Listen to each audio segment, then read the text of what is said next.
ओम शांति। आज 26 अक्टूबर 2020।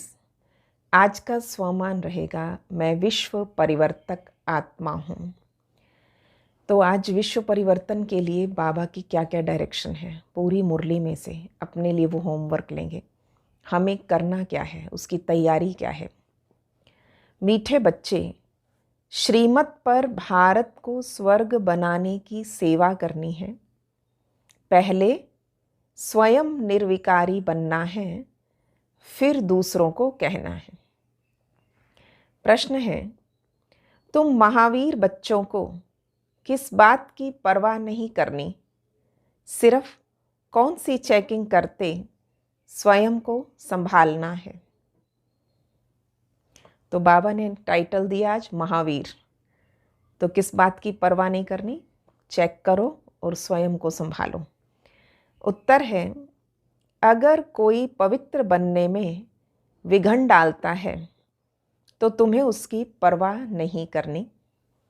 सिर्फ चेक करो कि मैं महावीर हूँ, मैं अपने आप को ठगता तो नहीं हूँ। पवित्रता के सब्जेक्ट में बाबा कोई प्रकार की रियायत नहीं देते हैं। तो बाबा कहते हैं अपने आप से ठगी भी नहीं चलेगी। बेहद का वैराग्य रहता है, मैं आप समान बनाता हूँ, मेरे में क्रोध तो नहीं है। जो दूसरों को कहता हूँ वो खुद भी करता हूँ। चेकिंग देखो, पहला मैं महावीर हूँ। पवित्रता के सब्जेक्ट में बाबा ने कहा अगर कोई विघन डाले तो परवाह नहीं करना। दूसरा है, मैं अपने आप को ठगता तो नहीं हूँ। कई बार चला लेते हैं, क्या करें, फिर गृहस्थी है ना, किसी को नाराज नहीं करना। बाबा कहते हैं ऐसे ठगी भी नहीं चलेगी। या सोच लेते अपने लेवल की ये भी पवित्रता है, नहीं। बेहद का वैराग्य रहता है। चौथा, मैं आप समान औरों को बनाता हूँ। पांचवा, मेरे में क्रोध तो नहीं है। और जो दूसरों को कहता हूँ वो खुद भी करता हूँ। तो ये 6 बातें आज 26 तारीख की मुरली में अपने पॉइंट्स मिले हैं चेक करने के। गीत है, तुम्हें पाके हमने जहाँ पा लिया, जमी तो जमी आसमां पा लिया। ओम शांति। इसमें बोलने का नहीं रहता, ये समझने की बात है। बाबा कहते अपनी खुशी को सिर्फ बोल में ही जाहिर नहीं करना, अंदर वो स्थिति में होनी चाहिए। मीठे मीठे रूहानी बच्चे समझ रहे हैं हम फिर से देवता बन रहे हैं, संपूर्ण निर्विकारी बन रहे हैं। बाप आकर कहते बच्चे काम को जीतो, अर्थात पवित्र बनो। बच्चों ने गीत सुना, अब फिर से बच्चों को स्मृति आई, हम बेहद के बाप से बेहद का वर्षा लेते हैं जो कोई छीन ना सके। वहाँ दूसरा कोई छीनने वाला होता ही नहीं, उसे कहा जाता है अद्वैत राज्य। फिर बाद में रावण राज्य दूसरे का होता है। अभी तुम समझ रहे हो, समझाना भी ऐसे है। हम फिर से भारत को श्रीमत पर वाइसलेस बना रहे हैं। ऊंचे ते ऊंच भगवान तो सब कहेंगे, उसको ही बाप कहा जाता है। तो ये भी समझाना है, लिखना भी है। पहले बाप का परिचय दो और क्लियर कर लो, उसे समझ आ गई अगर पिता की, फिर आगे बढ़ो। लिखना भी है, भारत जो संपूर्ण निर्विकारी स्वर्ग था वो अब विकारी नरक बन गया। तो हम श्रीमत पर भारत को स्वर्ग बना रहे हैं। बाप जो बताते हैं उसे नोट कर फिर उस पर विचार सागर मंथन कर लिखने में मदद करनी है। ऐसा क्या लिखें जो मनुष्य समझें कि भारत बरोबर स्वर्ग था। रावण का राज्य था नहीं, बच्चों को बुद्धि में है। अभी हम भारतवासियों को बाप वाइसलेस बना रहे हैं। पहले अपने को देखना है, हम निर्विकारी बने हैं। ईश्वर को मैं ठगता तो नहीं हूँ। तो पहली निर्विकारिता की बात, ऐसा नहीं ईश्वर हमको देखता थोड़ी है। तुम्हारे मुख से ये अक्षर निकल ना सके, आप ये बात नहीं कह सकते। जिसने भगवान को समझ लिया, सर्वशक्तिमान की शक्ति को समझ लिया, वो ये बात नहीं कह सकता है कि भगवान कौन सा देख रहा है। तुम जानते हो पवित्र बनाने वाला पतित पावन एक ही बाप है। भारत वाइसलेस था तो स्वर्ग था। ये देवताएं संपूर्ण निर्विकारी हैं ना। यथा राजा रानी तथा प्रजा होगी, तभी तो सारे भारत को स्वर्ग कहा जाता है। अभी नर्क है। ये 84 जन्मों की सीढ़ी बहुत अच्छी चीज़ है। कोई अच्छा हो तो उसको सौगात में भी दे सकते हैं। सीढ़ी का चित्र बाबा ने जब नए नए बनवाए, बहुत सारे सौगात के लिए बनवाए। बड़े बड़े आदमियों को बड़ी सौगात मिलती है ना, तो तुम भी जो आते उनको समझाकर ऐसी सौगात दे सकते हो। चीज़ हमेशा देने के लिए तैयार रहती है। बाबा की इतनी तैयारी, सेवा के लिए इतनी ललक थी बाबा के अंदर कि हमेशा ऐसी ऐसी चीज़ें तैयार रखो। तुम्हारे पास भी नॉलेज तैयार रहनी चाहिए। सीढ़ी में पूरा ज्ञान है, हमने कैसे 84 जन्म लिए, ये याद रहना चाहिए। ये समझ की बात है ना।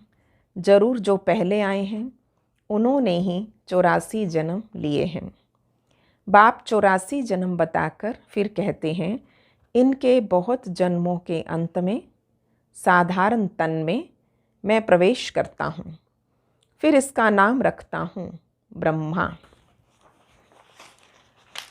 तो इनके द्वारा ब्राह्मण रचता हूँ, नहीं तो ब्राह्मण कहाँ से लाऊं? ब्रह्मा का बाप सुना है कभी?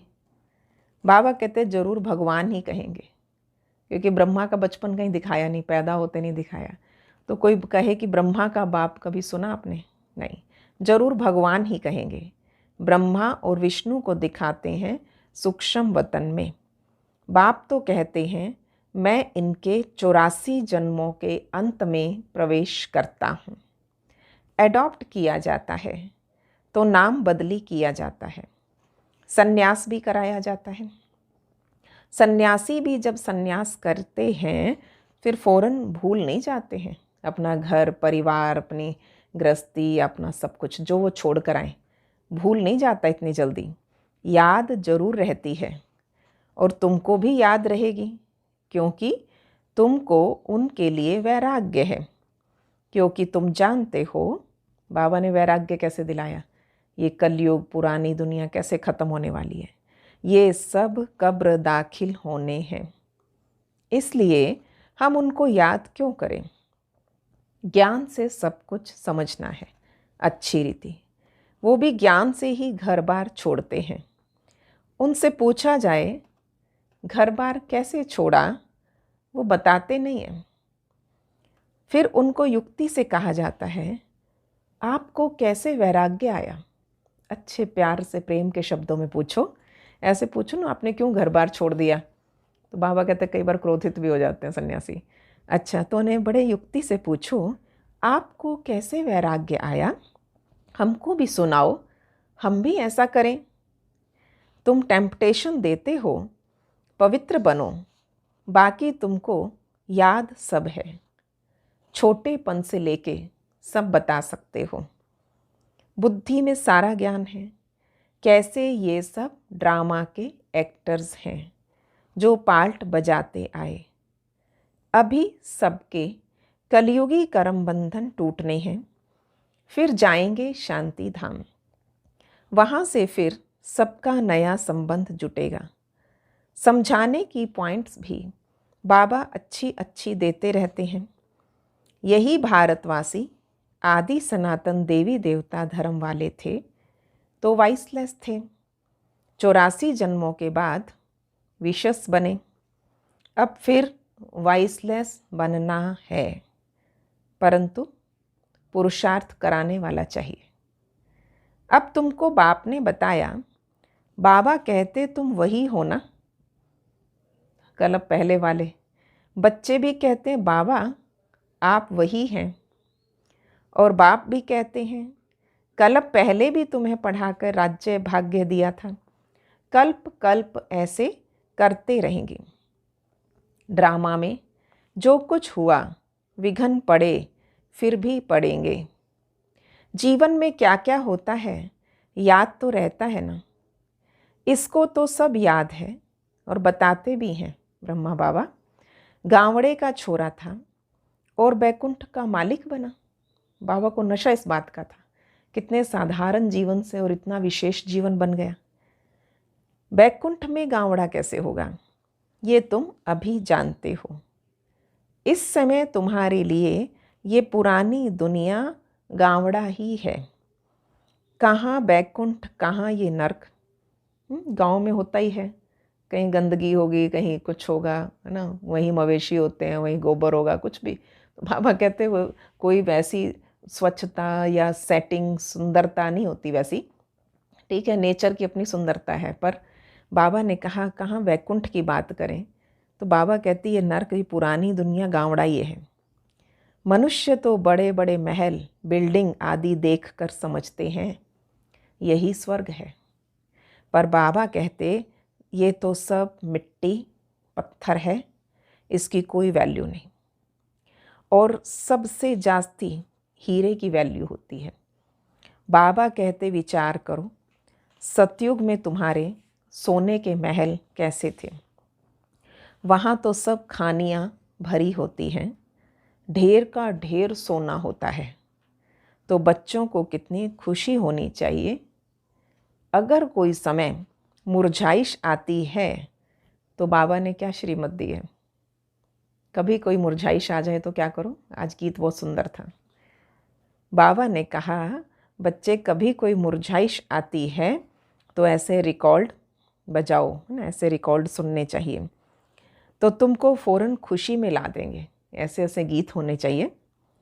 सारा ज्ञान बुद्धि में आ जाता। समझते हो बाबा हमें विश्व का मालिक बनाते हैं और वो कभी कोई छीन ना सके। आधा कल्प के लिए हम सुख धाम का मालिक बनते हैं।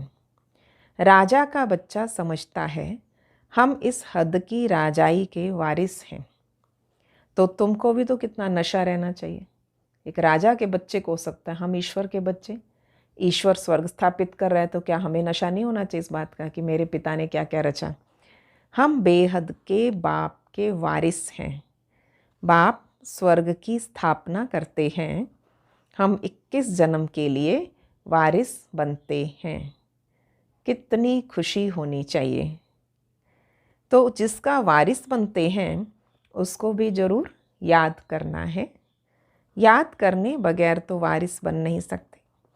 याद करें तो पवित्र बने, तभी वारिस बन सकें। तुम जानते हो श्रीमत पर हम विश्व के मालिक डबल सिरताज बनते हैं।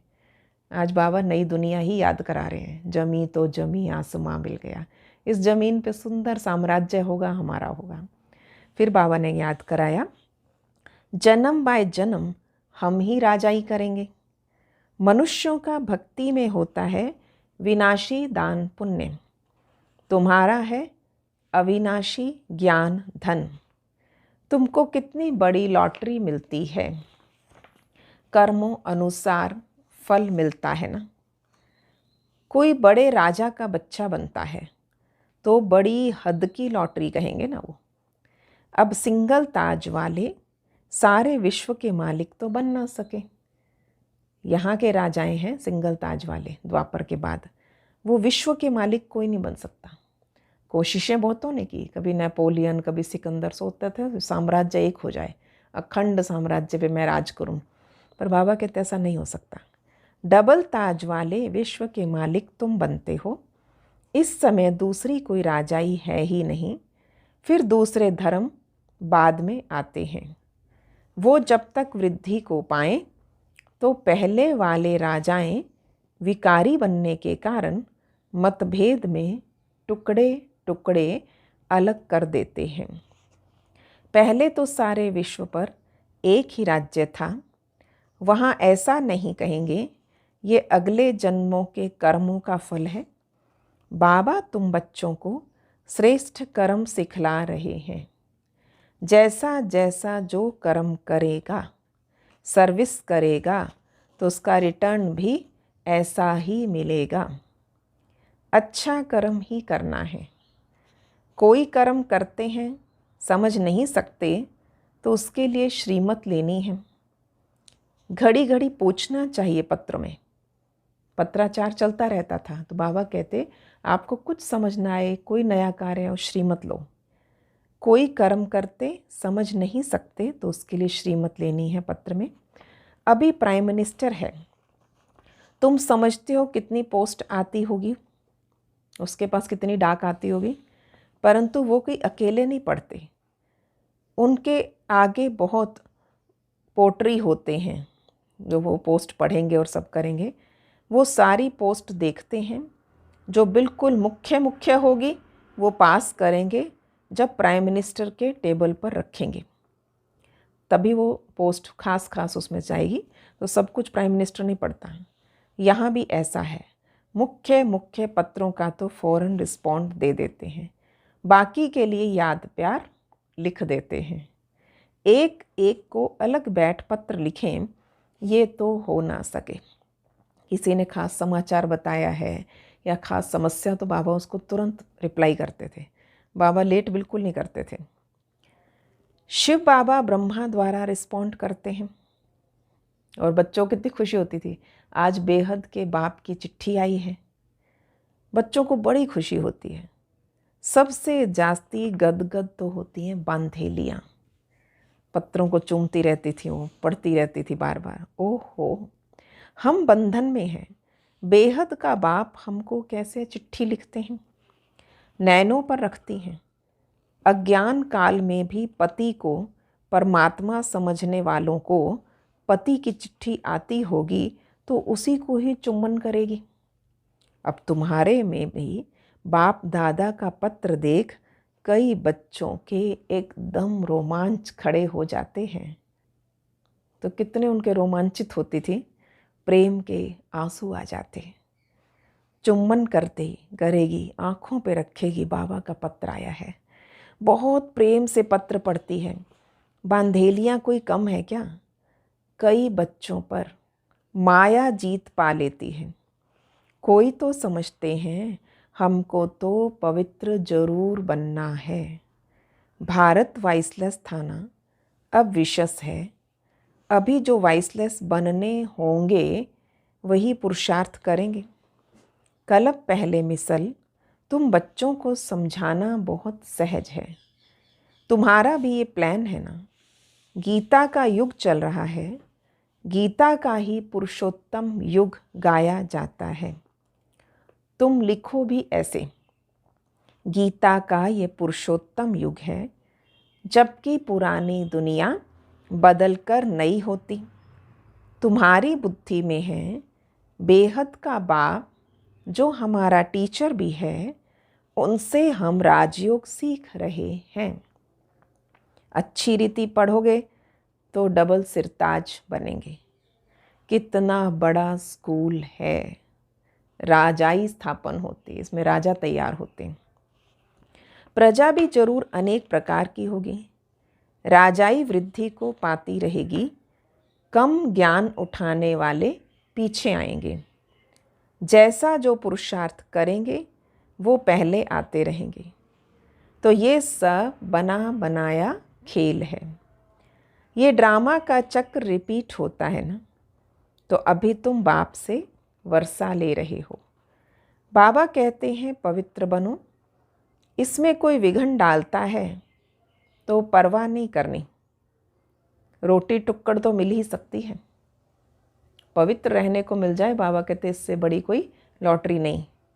बच्चों को पुरुषार्थ करना चाहिए तो याद रहेगी।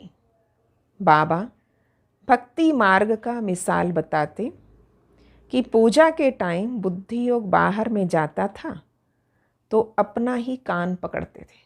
बाबा खुद को ही चूंटी भरते, कभी बाबा खुद को चमाट मारते या खुद का कान पकड़ते थे। अब तो ये ज्ञान है, जब भक्ति में इतना पुरुषार्थ किया ब्रह्मा बाबा ने, अब तो क्या ये ज्ञान है। और उसमें भी मुख्य बात याद की है। याद ना रहे तो अपने को थप्पड़ मारना चाहिए। माया मेरे ऊपर जीत क्यों पाती है? क्या मैं, पूछो अपने आप से, क्या मैं इतना कच्चा हूँ? क्या माया ने मेरे ऊपर जीत पा ली है? खुद से खुद बातें करो। तो जिसको सेल्फ एनालाइज करना कहते हैं, जब बैठकर रियलाइजेशन होगी ना, चेंज तभी आता है, ट्रांसफॉर्मेशन तभी होती है। मुझे तो इन पर जीत पानी है, अपने आप को अच्छी रीति संभालना है। अपने से पूछो, मैं इतना महावीर हूँ? औरों को भी महावीर बनाने का पुरुषार्थ करना है। जितना बहुतों को आप समान बनाएंगे तो ऊंच दर्जा होगा। अपना राज्य भाग्य लेने के लिए रेस करनी है। अगर हमारे में ही क्रोध है तो दूसरे को कैसे कहेंगे क्रोध नहीं करना? तो बाबा ने कहा, बच्चे इतना गुस्से पर अपने विजय पालो, नहीं तो दूसरों को कह नहीं सकोगे कि क्रोध नहीं करना। सच्चाई नहीं हुई ना। लज्जा आनी चाहिए, दूसरों को समझाएं और वो ऊंच बन जाए, वो निर्विकारी, वो शांत स्वरूप है ना, वो ऐसे देवता मूर्त बन जाए। और आप बरसों से ज्ञान में चलते हुए और अभी तक पुरुषार्थी, अभी तक गुस्सा भी आ जाता है, अभी ये भी हो जाता है। बाबा ने कहा, जिसको ज्ञान सुनाया वो आपसे आगे निकल जाएगा। अपना राज्य भाग्य लेने के लिए रेस करनी है। अगर हमारे में ही क्रोध है तो दूसरे को कैसे कहोगे? तो लज्जा आनी चाहिए, दूसरों को समझाएं, वो ऊंच बन जाए और हम नीचे रह गए, ये भी कोई पुरुषार्थ है। बाबा इस पे एग्जाम्पल कौन सा देते हैं? पंडित की कहानी सुनाते हैं। दूसरों को कहता राम राम कहो पार हो जाओगे, और खुद की बारी आए तो कहता किश्ती लाओ। बाबा को याद करते तुम इस विषय सागर से क्षीर सागर में चले जाते हो। बाकी ये सब मिसाल बाप बैठ समझाते, जो फिर भक्ति मार्ग में रिपीट करते हैं। भ्रमरी का मिसाल है, तुम ब्राह्मणियाँ हो ना, BK ब्रह्मा कुमार ब्रह्मा कुमारी सब हैं भ्रमरी। ये तो सच्चे सच्चे ब्राह्मण हुए। प्रजापिता ब्रह्मा कहाँ है? जरूर यहाँ होगा ना, वहाँ थोड़ी होगा। तुम बच्चों को बहुत होशियार बनना चाहिए। बाबा का प्लान है मनुष्य को देवता बनाने का। ये चित्र भी है समझाने के लिए, इसमें लिखत भी ऐसी होनी चाहिए। गीता के भगवान का ये प्लान है। हम ब्राह्मण हैं चोटी, एक की बात थोड़ी होती है। प्रजापिता ब्रह्मा तो चोटी ब्राह्मणों की हुई ना। ब्रह्मा है ब्राह्मणों का बाप, तो ब्रह्मा हम ब्राह्मणों का बाप है। इस समय बड़ा भारी कुटुंब, इतना बड़ा परिवार बनता जाता है ब्राह्मणों का, जो फिर तुम दैवी कुटुंब में आते हो। इस समय तुमको बहुत खुशी होती है क्योंकि लॉटरी मिलती है। तुम्हारा नाम बहुत है, वंदे मातरम। शिव की शक्ति सेना तुम होना। वो तो सब हैं झूठे, बहुत होने के कारण मूंझ पड़ते हैं, इसलिए राजधानी स्थापन करने में मेहनत लगती है। बाबा कहती है ड्रामा बना हुआ है, इसमें मेरा भी पार्ट है। मैं हूँ सर्वशक्तिमान। मेरे को याद करने से तुम पवित्र बन जाते हो। सबसे जास्ती चुंबक शिव बाबा है, वही ऊंचते ऊंच रहते हैं। कैसे बच्चों को खींच लेता बाबा। मेरे को याद करने से तुम पवित्र बन जाते हो, और जितने पवित्र होंगे उतना सहज बाबा की तरफ खिंचाव होगा, वही ऊंच रहते हैं। अच्छा, मीठे मीठे सिकिलधे बच्चों प्रति माता पिता बाप दादा का याद प्यार और गुड मॉर्निंग। रूहानी बाप की रूहानी बच्चों को नमस्ते। हम रूहानी बच्चों की रूहानी बाप दादा को नमस्ते जी, नमस्ते जी। गुड मॉर्निंग बाबा, शुक्रिया बाबा, वाह बाबा वाह। धारणा के लिए मुख्य सार, सदा इसी नशे व खुशी में रहना है। हम 21 जन्मों के लिए बेहद बाबा के वारिस बने। जिनके वारिस बने उसको याद भी करना है और पवित्र भी जरूर बनना है। पहला पॉइंट, सदा इस नशे और खुशी में रहना है। हम 21 जन्मों के लिए बेहद बाबा के वारिस बने हैं। जिसके वारिस बने हैं उसको याद भी करना है और पवित्र भी जरूर बनना है। दूसरा, बाबा जो श्रेष्ठ कर्म सिखला रहे हैं वही कर्म करने हैं। मनमत परमत नहीं, ओनली श्रीमत। बाबा जो श्रेष्ठ कर्म सिखला रहे हैं वही कर्म करने हैं और श्रीमत लेते रहना है। बाबा को पत्र लिखते रहो। बाबा अपने आप निमित्त के द्वारा, किन्हीं के द्वारा, मुरलियों के द्वारा समझानी दे देंगे। वरदान, मनसा पर फुल अटेंशन देने वाले, चढ़ती कला के अनुभवी, विश्व परिवर्तक भव। विश्व का परिवर्तन करने के लिए मनसा पर, अपनी मनसा को बहुत अटेंशन रखो। आपकी मनसा पावरफुल होगी, उसी से सेवा होगी। मनसा पर फुल अटेंशन देने वाले, चढ़ती कला के अनुभवी, विश्व परिवर्तक भव।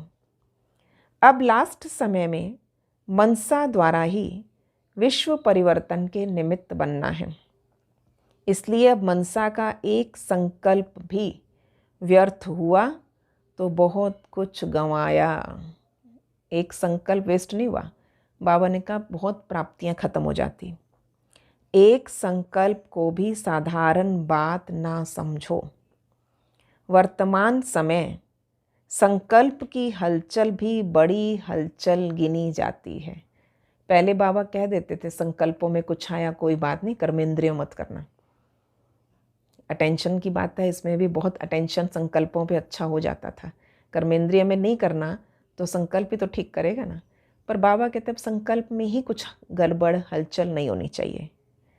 वर्तमान समय संकल्प की हलचल भी बड़ी हलचल गिनी जाती है, क्योंकि अब समय बदल गया, पुरुषार्थ की गति भी बदल गई।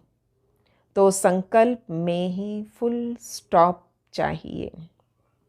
जब मनसा पर इतना अटेंशन हो तब चढ़ती कला द्वारा विश्व परिवर्तक बन सकेंगे। स्लोगन है, कर्म में योग का अनुभव होना अर्थात कर्म योगी बनना। मतलब हमें ये लगे ही नहीं कि हम कर्म कर रहे हैं, बाबा साथ हैं, बाबा के साथ चल रहे हैं, बाबा के साथ घूम रहे हैं।